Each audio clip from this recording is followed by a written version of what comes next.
continuation of Chapter 9 of Sanditon by Jane Austen. I'll read the last few lines. Arthur made no difficulties. Our plan was arranged immediately. We were off yesterday morning at 6, left Chichester at the same hour, and here we are. Excellent, excellent, cried Mr. Parker. Diana, you are unequalled in serving your friends and doing good to all the world. I know nobody like you. Mary, my love, is not she a wonderful creature? Well, and now what house do you design to engage for them? What is the size of the family? I do not know it all, replied his sister. Have not the least idea, never heard any particulars, but I am very sure that the largest house at Sanditon cannot be too large. They are more likely to want a second. I shall take only one, however, and that but for a week certain. Miss Hayward, I astonish you. I see by your looks that you are not used to such quick measures. The words unaccountable officiousness, activity run mad, had just passed through Charlotte's mind, but a civil answer was easy. I dare say I do look surprised, said she, because these are very great exertions, and I know what invalids both you and your sister are. Invalids indeed! I trust there are not 3 people in England who have so sad a right to that appellation. But, my dear Miss Hayward, we are sent into this world to be as extensively useful as possible, and where some degree of strength of mind is given, it is not a feeble body which will excuse us, or incline us to excuse ourselves. The world is pretty much divided between the weak of mind and the strong, between those who can act and those who cannot, and it is the bounden duty of the capable to let no opportunity of being useful escape them. My sister's complaints and mine are happily not often of a nature to threaten existence immediately, and as long as we can exert ourselves to be of use to others, I am convinced that the body is the better, for the refreshment of mind receives in doing its duty. While I have been travelling with this object in view, I have been perfectly well. The entrance of the children ended this little panegyric on her own disposition, and after having noticed and caressed them all, she prepared to go. Cannot you dine with us?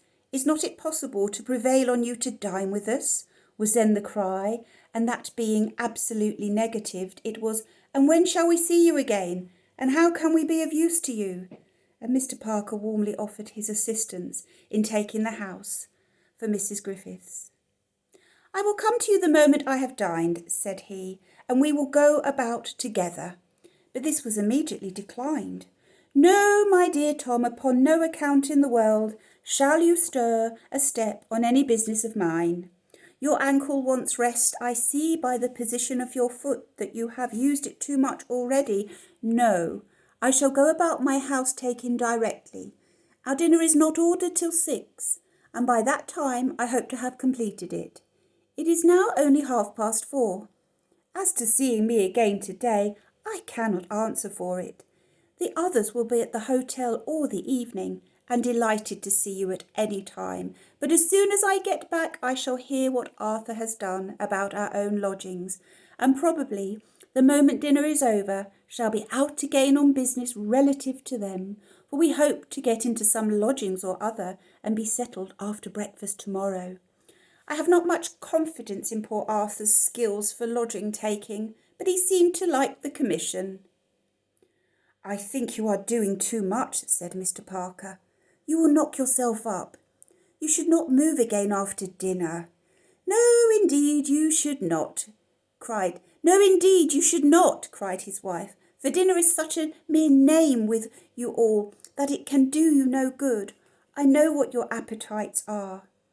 My appetite is very much mended, I assure you, lately. I have been taking some bitters of my own decocting, which have done wonders.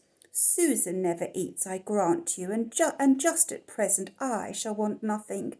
I never eat for about a week after a journey, but as for Arthur, He is only too much disposed for food. We are often obliged to check him. But you have not told me anything of the other family coming to Sanditon, said Mr. Parker, as he walked with her to the door of the house. The Camberwell Seminary. Have we a good chance of them? Oh, certain, quite certain. I had forgotten them for the moment, but I had a letter 3 days ago from my friend, Mrs. Charles Depew, who assured me of Camberwell. Camberwell will be here to a certainty, and very soon.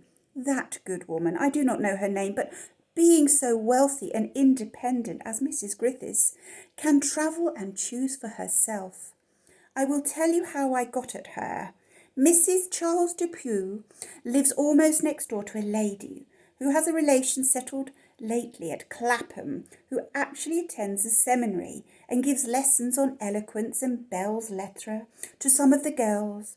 I got that man a hare from one of Sidney's friends, and he recommended Sanditon without my appearing. However, Mrs. Charles Depew managed it all.